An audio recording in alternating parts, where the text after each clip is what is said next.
ఇప్పుడే జీ5 app download చేయండి. చూడండి మీ ఫేవరెట్ టీవీ షోస్ ఎప్పుడైనా ఎక్కడైనా. మీరు నాకు నోటీస్ పంపించారా?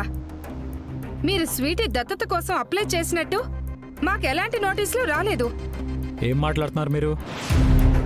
నేనే స్వయంగా మీకు నోటీస్ పంపించానని చెప్తున్నాను కదా. నేను ఎలాంటి నోటీసు రిసీవ్ చేసుకోలేదని చెప్తున్నాను కదా సార్. అందుకని మా హోంలో నుంచి మీకు ఎలాంటి అనుమతి ఇవ్వలేదు కాబట్టి మీరు పాపని దత్తత తీసుకోవటం చట్ట ప్రకారం నేరం. ఈ దత్తత లీగల్ గా చల్లదు.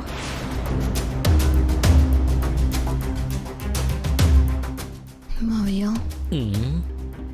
ఆ రాధిక వచ్చి ఇక్కడ ఉండే ఉంటుంది.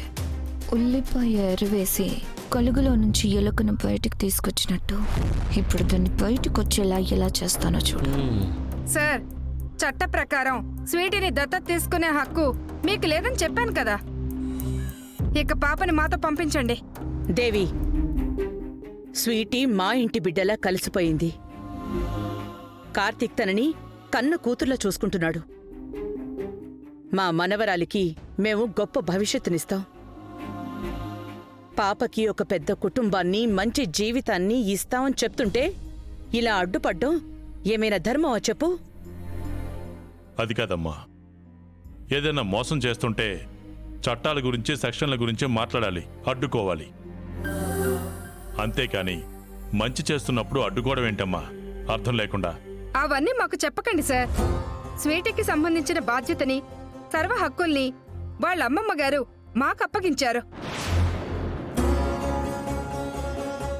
స్వీటీకి సంబంధించి నిర్ణయం తీసుకునే హక్కు మాకుంది. మర్యాదగా పాపను అప్పగిస్తే గౌరవంగా వెళ్ళిపోతాం. లేదంటే కార్తీక్ గారి మీద కేసు పెట్టి పోలీసుల సమక్షంలో స్వీటీని తీసుకెళ్తాం. ఏంటి, కేసు పెడతారా? మా తమ్ముడి మీద కేసు పెడతారా? ఆ మాట అనడానికి ఎంత ధైర్యం నీకు? మర్యాదగా అడుగుతుంటే పాపనివ్వట్లేదు కదండి. మరి పోలీస్ కేసు పెట్టకుండా ఎలా ఉంటాం? ఏంటి కార్తీక్ ఇది? ఏంటిది? మనమేంటి, మన కుటుంబం ఏంటి, నువ్వేంటి, నీ హోదా ఏంటి?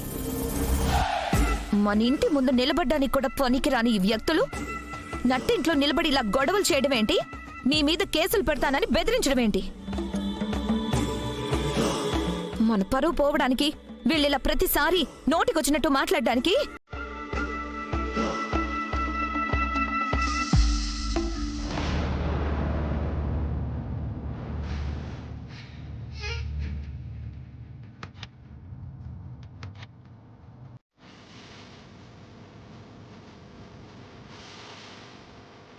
ఈ స్వీట్ ఏ కారణం?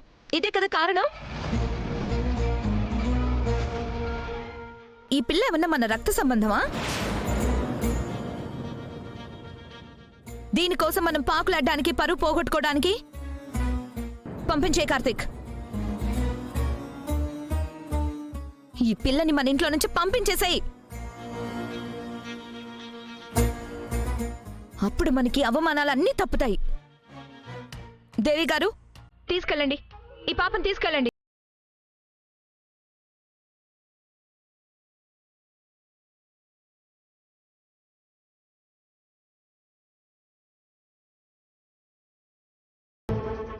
ఓకే, మీకున్న రైట్స్ ప్రకారం మీరు కేసు పెట్టండి. నేను కూడా లీగల్గానే తేల్చుకుంటాను. అలా అయితే లీగల్గా తేలేంత వరకు మీరు స్వీటీని దత్తత తీసుకోవడానికి వీల్లేదు.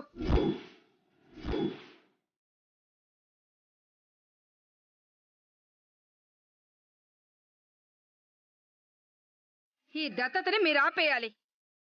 లేదంటే మహిళా సంఘాలతో కలిసి మీ ఇంటి ముందు ధర్నా చేస్తాం.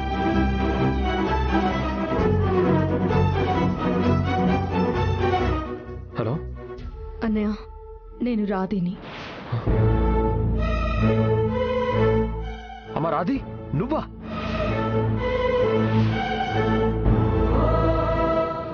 రాధి, ఎక్కడున్నావు అమ్మా? అమ్మా త్వరగా ఇంటికి రా అమ్మా. రాధి, రాధి ఎక్కడున్నావు అమ్మా? అన్నయ్య, నువ్వు స్పీకర్ ఆన్ చేయి.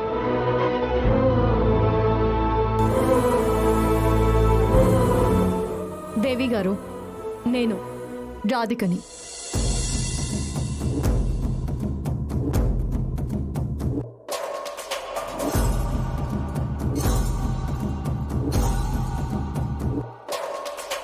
స్వీటీ దత్తత కోసం కార్తీక్ సార్ మీకు నోటీస్ ఇవ్వలేదు అని మీరు అంటున్నారు. కానీ మీరు ఒక విషయం మర్చిపోయినట్టున్నారు. నేను మీ దగ్గరకొచ్చి నేను స్వీటీని దత్తత తీసుకోవాలనుకుంటున్న విషయాన్ని మీకు చెప్పాను.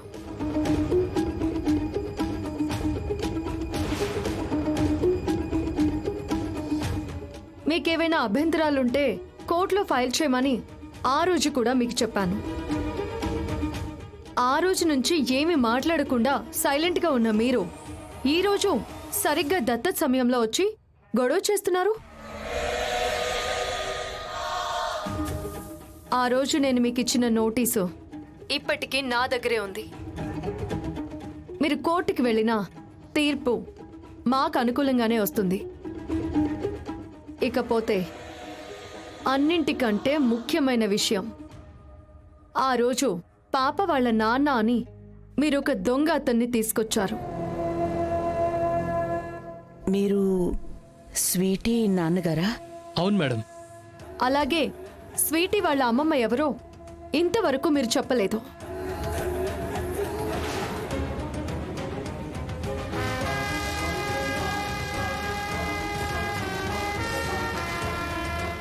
మరీ ముఖ్యంగా మీ హాస్టల్ రిజిస్టర్లో స్వీటీ అప్లికేషన్ ఫామ్లో స్వీటీ అమ్మమ్మ పేరు ఉంది కానీ ఫోటో లేదు. ఆ అప్లికేషన్ మీకు పంపిస్తున్నాను, చూడండి.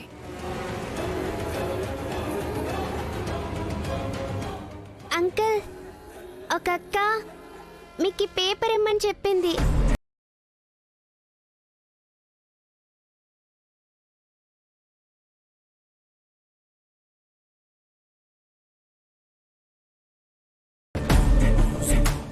ఇవన్నీ చూస్తుంటే స్వీటీకి సంబంధించి ఏదో రహస్యం ఉందని, ఆ రహస్యం మీకు తెలుసని, కానీ దాన్ని మీరు దాస్తున్నారు అని అర్థమవుతుంది.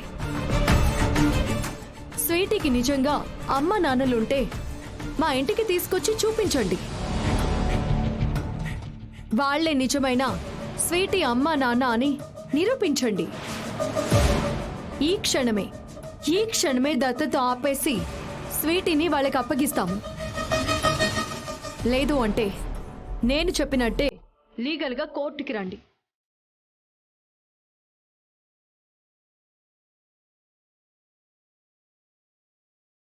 మీ ఆధారాలతో మీరు రండి, నా ఆధారాలతో నేను వస్తాను.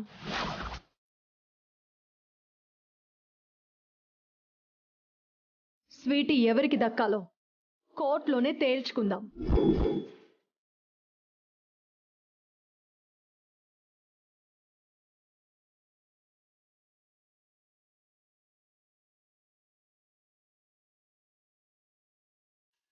జీ5 యాప్ డౌన్లోడ్ చేసి అన్ని ఎపిసోడ్స్ పూర్తి ఉచితంగా చూడండి.